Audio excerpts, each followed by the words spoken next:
ጥንካሬ ያላቸው deadly ናቸው they are extremely deadly but ineffective killers ናቸው ስለዚህ we have our own approach where to go የሚቀጥለውን እንዳይደገም እንዴት እናደርጋለን አንደኛ የራሳችንን ሂደትም እናጠናለን that's why I encourage you to read the book I dedicated significant portion of this book to የጥናት ምዕራፉ የዝግጅት ምዕራፉ የሙከራ ምዕራፉ የዘመቻ ምዕራፉ የማገባደያ ምዕራፉ የሽግግር ምዕራፉ ያልኩ ነው ከፋፈልኩት የሚቀጥለውን በዛው መልኩ ከፋፍለን በዝግጅት ነው እኔም ማምነው ፖለቲካል እንደ ኢኮኖሚ እንደ ኢንጂነሪንግ እንደ ሜዲሲን በጥናት ላይ በምርምር ላይ በዝግጅት ላይ መሆን አለበት አንድ ሀገርን እንደ ፔሸንት እንደ አንድ ታማሚ ሰው ከወሰድከው የመጀመሪያው ስራ ዳያግኖሲስ ነው አይደለም መመርመር ነው በቂ ኢንፎርሜሽን በላብ በተለያዩ እኛ ግን ሶሻል ሳይንስ ባለው መካኒዝም ማጥራት ነው ከዛ በኋላ ያለውን ኦፕሽን ወይ አድርጎ ወደ ፕሪስክሪፕሽን ይኬዳል በዛ ሂደት ውስጥ ከዚህ በፊት የደረሱ ጉዳቶች ስህተቶች እንዳይፈጸሙ የራሳችንና የራሳችን ሀገር ብቻ ሳይሆን የሌሎች ሀገሮች ተሞክሮ በመማር ማስቀየር ይቻላል ደግሜ እንደምለው ለምሳሌ የኬሮን ትግል ፕላን ስናወጣ የሰላም ትግል ፕላን ስናወጣ ሪጂም ቼንጅ ነበር መጀመሪያ ስናስብ ነበር ሆኖ ግን የአረብ ስፕሪንግ ሪጂም ቼንጅ ሳይሆን ወደ ሲቪል ዋር እና ስቴት ኮላፕስ ስላመጣ ወደዛ መሄድ ስላልፈለግን ወደ ትራንስፎርሜሽን ሄድን አሁን ባለበት ሁኔታ ስርዓቱ ብቻ ሳይሆን ሀገር መንግስቱ የተዳከመ በመሆኑ የሶሻል ፍራግመንቴሽኑ የኢኮኖሚክ ዊክነሱ በጣም ዴንጀረስ ደረጃ ላይ ስላለ ከፍተኛ ጥንቃቄ ይፈልጋል so we have to be surgical እንደ ካንሰር ካየው ህመምተኛው ግማሹን በሰርጀሪ ግማሹን በኬሞቴራፒ ግማሹን በዱዓ ማስተካከል ግዴታ ይሆናል ማለት that's why we have to be very careful በኩልነት ታምናለህ ሰሜኑ አይቀበልም አንዳንድ ሪጂድ የሆኑ ፖዚሽኖችን ወይም ደግሞ አንዳንድ ሰዎች ከዚህ ከዛ የሚሉትን ፖዚሽን መውሰድ ትክክል አይደለም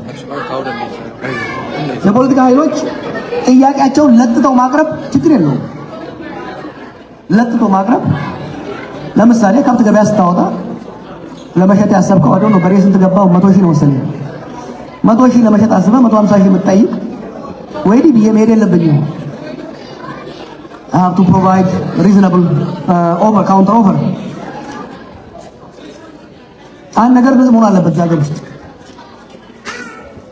በተለይ ከዚህ በፊት ግልጽ ካልሆነ ባለፉት 6-7 ዓመታት ግልጽ መሆን ያለበት ነገር አሁን ኢትዮጵያ ባለው የማህበራዊ ንቃተ ህሊና በተለይ ብሔረተኝነት አንፃር ማንም ቡድን ማንም ጨቁኖ የበላይነት ይዞ የተረጋጋ አምባገነናዊ ስርዓት የጭቆና ስርዓት መመስረት አይችልም I was saying this during TPLF I was saying this during the early years of the transition አሻግራቸዋለሁ አብይ ሲል አትችልም አንድ ሰው ብቻውን አይችልም አንድ ብሔር ብቻውን አይችልም አንድ ፓርቲ ብቻውን አይችልም ስለዚህ ከወዲያ ወዲህ የሚቀርቡ የተለጠጡ ዴማንዶች ሊያስደነብሩ አይገባም ልናፍናቸውም አይገባም የተለጠጠ መልስም መስጠት አያስፈልግም ጥያቄ ይግረሙ በኃይል እጭናለሁ ብሎ ሲሄድ ነው ችግር የሚፈጠረው አሁን ባለው ተጨባጭ ሁኔታ ደግሞ በኃይል የበላይነትን ይዞ ሊሄድ የሚችል ሁኔታ የለም the last 60-70 years there have been changes balance of power እየተቀየረ ስለመጣ ወደዚያ የሚያመጣ ነገር የለም እኔ የምፈራው ያውኑ ቀማኞች እንደሚሉት አማራ መጥቶ ስልጣን ሊነጥቅ ነው ትግሬ መጥቶ ሊነጥቅ ነው ሸኔ መጥቶ ሊነጥቅ ነው የሚሉት አይደለም እኔ ግብ ፈረሱን እንዳይገለው ነው ላሟን እንዳይገላት ነው the country is disintegrating ከእንግዲህ በኋላ በኃይል 4 ኪሎ ይዞ የሚቀጥልም በኃይል መጥቶ እንደገና 4 ኪሎ የሚወርም ኃይል አይኖርም ዛገር this should be clear to everybody የለም ያለው አማጺ ኃይልም የተበታተነ ነው። ያለው መንግስት ኃይልም የተበታተነ ነው። ጦርነት የተወሰነ ብልሃትነትና ስግነትን በሀገራችን ውስጥ አምጥቷል።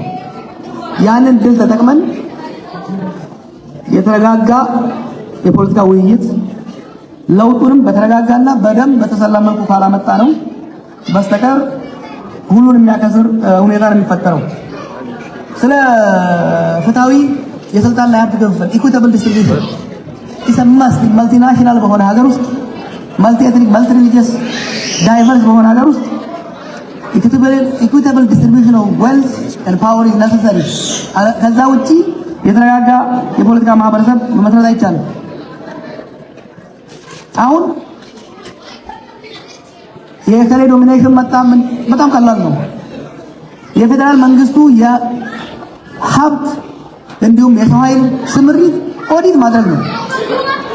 የፌደራል መንግስቱ የሀገራችንን ህዝቦች መምሰል መቻል አለበት። የሀገራችንን ብዛትነት ሪፍሌክት የሚያደርግ መሆን መቻል አለበት። ስለዚህ ኦቨር ሪፕሬዘንትድ የሆነውን አቋም አድርጎ አንደር ሪፕሬዘንትድ የሆነውን ፕሮሞት እያደረጉ መሄድ ያስፈልጋል። ካናዳ ነው የምትኖሩት። በተለይ ካናዳ የምትኖሩ ይሄንን ማስተማር አስፈላጊ ነው ብዬ ነው የማስበው። ከግብጽ ጋር ተነስቶ ለተነሳው ደጋግሜ ነው የምጽፈው።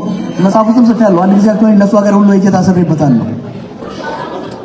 የግብጽ ፖሊሲ ኢትዮጵያ ላይ ስትራቴጂ 3 ነው። የውስጥ ግጭትን ማባባስ፣ ከጎረቤቶቻችን ጋር ማጋጨት፣ የዓለም አቀፍ በተለይ የፋይናንሻል ተቋማት የኢትዮጵያን ልማት እንዳይደግሙ ማድረግ ነው። 3 ነው ስትራቴጂያቸው። ሁለቱ በእኛ ስህተት የሚፈጠሩ ናቸው። ማንም የውጭ ሀገር መጥቶ በአንተ ሀገር ውስጥ አማጺ ሊመሰርት አይችልም። ማንም የውጭ ሀገር መጥቶ ሀገር ውስጥ ግጭት ሊፈጥር አይችልም። የደረቀ ሰንበሌጥ በሌለበት ክብሪት ስትጭር ብትውል አይለኮስም። ከንጉሱ ዘመን ጀምሮ እስከ አሁኑ ዘመን የውስጥ ግጭቶች ምክንያት የውስጥ ፖለቲካ ችግር ነው። በተለይ አምባገነናዊ ስርዓቶች በተወሰነ ብሉ ላይ የሚያደርጉት በደል ተቃውሞን፣ አመፅን ይፈጥራል። በተለይ ደግሞ በጠመንጃ የሚያምስ ኃይል የውጭ ድጋፍ ያስፈልገዋል። ድጋፍ በሚፈልገው ጊዜ ደረስኩ ይለዋል። ሶ our strategy should be የውስጥ የፖለቲካ ሽኩቻዎችና ልዩነቶች ቡድኖች ተገፍተው ወደ ትግል እንዳይገቡ ማድረግ ነው። we must silence the guns። የፖለቲካ ልዩነቶች በጠረጴዛ ዙሪያ የሚያልቁበትን የፖለቲካ ስርዓት እስካላመጣን ድረስ ግጭት በተፈጠረ ቁጥር ኢጂፕት ሊደር እነሱ ብቻ አይደለም። አሁን ደግሞ ድሮ ግብጽ ነች። አሁን ግብጽ እንኳን የተወሰነ ብዙ ገንዘብ የላቸውም እነሱ ወለዳችን ከነሱ የበለጠ ኢንካይንድ የሚበትኑ በጣም አግሬሲቭ የሆኑ ሚድል ፓወርስ ኢመርጅ አድርገዋል በአሁኑ ጊዜ። በተለይ ደግሞ የአሜሪካ ክራይሲስ እየቀጠለ ሲሄድና ቻይና ሳትሞላ ባለችበት በሚቀጥሉት 20 ዓመታት ውስጥ የሚድል ፓወር አቅም በጣም እየጨመረ ነው። ባለፈው 6 ዓመታት በኢትዮጵያ ውስጥ ከአሜሪካ የበለጠ ከፍተኛ ተጽዕኖ የነበራት ኢሚሬት ነች። so we have to broaden our analysis። ሁለተኛው የግብጽ ስትራቴጂ ከጎረቤቶቻችን ጋር ማጋጨት ነው።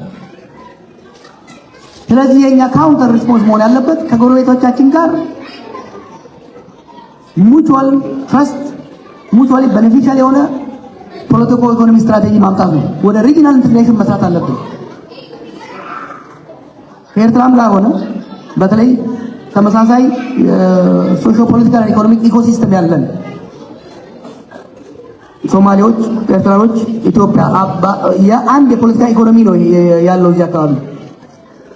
የፖለቲካል ኢንተርዲፔንደንሱና ኢንቲግሬሽኑን ማፋጠን ላይ ያነጣጠረ ስራ መስራት አስፈላጊ ነው። ሉክ ለመጀመሪያው 5 ዓመት አብይ ከሰራቸው ጥሩ ነገሮች ውስጥ በሶማሊያ ጉዳይ ከዛ በፊት የነበሩ መንግስታት የሚያደርጉትን ጣልቃ ገብነት መቀነስ ነበር። ህዝብን የሚያታልልበት አሻንጉሊት ሲያልቅበት የህዝቡ ልብ ትርታ የት እንዳለ ስለሚያውቅ የባህር በር አገኘሁላችሁ ፈጣሪ ይመስገን ብሎ ለ5 ዓመታት ጸረ ኢትዮጵያ የነበረው አመለካከት አንቲ ኢትዮጵያን ሴንቲመንቱ የቀነሰውን ህዝብ አስደነበረው፣ አስቆጣው። ነርቶ በግብጽ እጅ ሰጣቸው። ግብጽ ሶማሊያ ላይ ተሰምታ ታውቃለች? ከ2018 እስከ 2023-24 ነው። በራሳችን ላይ በራሳችን ጎል ላይ ማኖ እየነካን ለምን ገባብን ማለት አይቻልም። So our relationship with our neighbors has to be extremely, we have to be very very careful. በተለይ አሁን ከኤርትራ ጋር የሚደረገው ተያይዞ የተነሳ ጥያቄ ስላለ ሎክ አንዳንዴ በጣም የሚያሳዝን ነገር ነው። ሚስማኔጅ የሚደረግበት የሁለቱ ህዝቦች ግንኙነት ገና ከጅምሩ ከንጉሱ ዘመን ጀምሮ ስህተት በስህተት እልህ በእልህ ሄዶ 1991 93 ኤርትራ ኢንዲፔንደንት ሀገር ሆነች። ግን መቋጫ ያላገኘ ፍቺ ነው የሆነው። unfinished divorce ነው የሆነው። settled ያልሆነ ዲቮርስ ሆነ። we became two states። ግን የኢኮኖሚ ግንኙነታችን ዲፕሎማሲያዊ ግንኙነታችን ምን ይሁን ተቋማዊ በሆነ ኢንስቲትዩሽናል በሆነ ህዝቦችን ባሳተፈ ትራንስፓረንት በሆነ መልኩ ከማድረግ ይልቅ በጊዜው ስልጣን ያዙ አመራሮችና ፓርቲዎች gentleman's handshake relationship between two countries, particularly two countries that have troubled past, it cannot be gentleman's handshake. It has to be robust, comprehensive and transparent. We pleaded with Abiy in 2018. By the way, 2017 ጀምሮ ነው 2016 ጀምሮ ነው ከኤርትራ ጋር ኢኒሼት ያደረግነው። As soon as we knew transition is coming, we approached the Eritreans. Restoration of peace, restore ማድረግ ብቻ ሳይሆን እነመለስ ጊዜ የተፈጸመው ስህተት በዚህኛው ለውጥ እንዳይፈጸም ኖርማላይዜሽኑ ኮምፕሬሄንሲቭ በሆነ ድርድር እንዲሆን we pleaded with both sides። ነገር ግን የሁለትዮሽ የሰላም የልማት ስምምነት ኮምፕሬሄንሲቭ ከማድረግ ይልቅ ህወሓትን የማናደጃ ከፊንፊኔ አስመራ በመቀሌ ላይ ተራምዶ የመጨባበጥ ዋር ፓክት ሆነ። instead of a comprehensive peace agreement it became war pact። እያለ go back and see our interviews እያለ ጠላት ሆነ መጨረሻ ላይ the result was disaster።